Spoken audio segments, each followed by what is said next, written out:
Once upon a time, not too long ago, there was a wonderful person named Alex. Alex had a huge heart, a really big one, and Alex dreamed of changing the world. You know that feeling, right? Wanting to make a real, lasting difference. Alex thought the only way to do this was through enormous, headline-grabbing actions. Maybe starting a global charity, or writing a book that everyone would read, or inventing something that would solve a massive problem for all of humanity. These were big dreams, noble dreams, but they also felt so incredibly far away, almost impossible to reach from everyday life, which can sometimes feel, well, just ordinary. Alex would spend hours thinking, plotting, and planning these grand schemes. But the sheer size of them often led to feeling overwhelmed, like standing at the bottom of a giant mountain with no idea how to even take the first step. It was that kind of paralysis where the ambition is so big, it almost stops you in your tracks. How can little old me, Alex would wonder, actually make a dent in all the world's problems? This question would echo, making the desire to help feel more like a burden than an inspiration. It's a tough spot to be in, wanting so badly to contribute, but feeling like your efforts need to be monumental to count. This feeling created a kind of frustration, a quiet sadness that settled in. Alex saw people on television, read about heroes in books, and it seemed like they all did these huge, amazing things. It felt like there was a special club for world changers, and Alex hadn't received the invitation yet. The pressure to do something big meant that smaller opportunities to be kind or helpful often passed by unnoticed. It wasn't that Alex didn't care, it was just that the focus was so intensely on the grand scale, the monumental achievement that would shout, "I made a difference," to the entire world. Or at least that's what it felt like. So, Alex continued to search for that one big idea, that singular, transformative act. Meanwhile, the days turned into weeks, and the weeks into months. The world kept spinning, and people all around were living their lives, full of small moments, little interactions, and everyday challenges. Alex, so focused on the horizon, on the giant wave of change, was missing the gentle ripples happening right at the shore. The belief was strong. Only big actions mattered, and this belief, while well-intentioned, was unintentionally creating a barrier to the very thing Alex wanted most, to make a positive impact on the world around them. One Tuesday, just a regular Tuesday, Alex was feeling particularly discouraged. The grand plan seemed further away than ever. While walking through a park, lost in thought about how to start that world-changing foundation, Alex noticed an elderly gentleman, Mr. Henderson, struggling to pick up a scattered pile of books he had dropped. His hands were shaky and he looked flustered. For a moment, Alex almost walked past, still consumed by thoughts of massive projects and global impact. But then, something shifted. Maybe it was the look of quiet distress on Mr. Henderson's face, or perhaps just a flicker of simple human connection breaking through. Alex paused, knelt down, and began to help gather the books. They didn't say much at first, just the quiet rustle of pages and the shared task of collecting the fallen items. Mr. Henderson offered a small, grateful smile. Once the books were all neatly stacked, he looked at Alex and said, "Thank you, dear. You have no idea how much this means to me." I was feeling quite overwhelmed. His voice was soft, but his words landed with surprising weight. It was such a small act, taking only a few minutes. Yet the genuine gratitude in his eyes was incredibly powerful, more so than Alex could have imagined. In that simple exchange, something clicked for Alex. It was like a light bulb turning on in a room that had been dim for a long time. This small act of kindness, helping someone with a dropped pile of books, hadn't changed the entire world. Not in the grand, sweeping way Alex had always envisioned. But it had changed Mr. Henderson's world in that moment.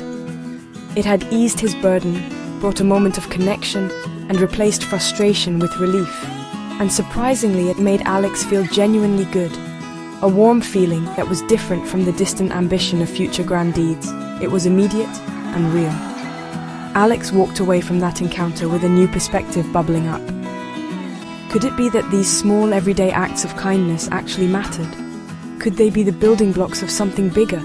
Perhaps changing the world wasn't just about one monumental event, but about a million tiny, compassionate moments all adding up. The conversation with Mr. Henderson, the simple act of picking up books, became a turning point.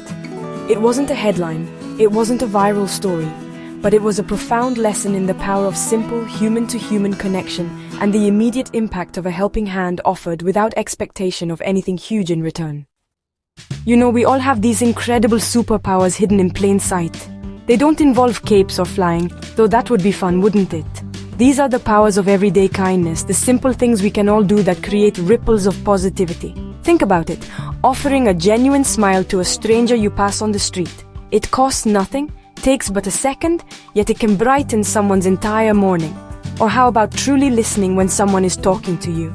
Not just waiting for your turn to speak, but really hearing them, making them feel seen and understood. That's a superpower right there, the power of presence. Then there's the simple act of holding a door open for someone, or letting a car merge into traffic with a friendly wave. These might seem like tiny gestures, almost insignificant in the grand scheme of things, but imagine if everyone did them consistently. The world would instantly feel a little bit friendlier, a little more considerate, wouldn't it? Helping a neighbor carry their groceries, offering to watch a friend's pet while they're away, or even just sending a text to someone to let them know you're thinking of them. These are all small acts with potentially big emotional payoffs for both the giver and the receiver. Consider the power of a sincere compliment. Telling someone you appreciate their hard work, or that you admire their positive attitude, can make a world of difference to their day, even their week. It's about noticing the good in others and taking a moment to voice it. Or what about patience? Showing patience when someone is slow or when things aren't going your way, especially in a world that often feels rushed and demanding. That itself is an act of kindness, extending grace to others and to yourself. These aren't complicated things. They are choices we can make in countless ordinary moments throughout our day. The beauty of these everyday superpowers is that anyone can use them, anytime, anywhere. You don't need special training or a lot of resources. All you need is a little awareness and the willingness to act from a place of kindness. Think about your daily routine. Where can you sprinkle in a little extra compassion? Maybe it's at the coffee shop, at work, in your family, or even online. Each small act is like planting a seed. You might not see the tree grow overnight, but you're contributing to a more beautiful, caring forest, one small, thoughtful action at a time. So how do you find your own unique way to make a difference? To start your own ripple effect of goodness? It starts by looking inward just for a moment. What are you good at? What do you genuinely enjoy doing? Maybe you're a great listener, like we talked about. Perhaps you're an amazing baker, and a homemade treat could brighten someone's day. Or maybe you have a knack for explaining things clearly and could help a younger sibling or a neighbor with something they're struggling to understand. Your unique skills and passions are your starting point, your personal toolkit for spreading kindness. It's not about trying to be someone you're not, or taking on tasks that feel overwhelming. It's about finding those small intersections where your abilities meet someone else's need, however minor that need might seem. You don't have to start a massive organization to help the homeless. Maybe you can donate a warm coat or volunteer for an hour at a local shelter. You don't need to write a best-selling novel to inspire people. Perhaps sharing an encouraging word or a positive story with someone who is feeling down is your way. The impact is in the intention and the connection, not the scale or the applause that follows. Remember Alex from our story. Alex realized that true change, the kind that really touches hearts and makes a lasting difference, often blossoms from these genuine connections and consistent acts of kindness. It's not about seeking praise or achieving grand visible accomplishments that everyone will talk about for ages. It's about the quiet satisfaction of knowing you made someone's day a little brighter, their burden a little lighter, or their heart a little warmer. That's where the real magic happens, in those uncelebrated moments of human decency and compassion, day in and day out. So I encourage you, all of you amazing people, to look for those ordinary moments today, tomorrow, and every day after. See them as opportunities, invitations to sprinkle a little bit of your own unique kindness into the world. Don't underestimate the power you hold in your smile, your words, your actions. Each small act of kindness sends out a ripple, and those ripples can travel further than you think, touching lives in ways you may never even know. That's how we change the world. Not always with a bang, but often with a whisper of kindness multiplied over and over again. Go out there and make some beautiful ripples.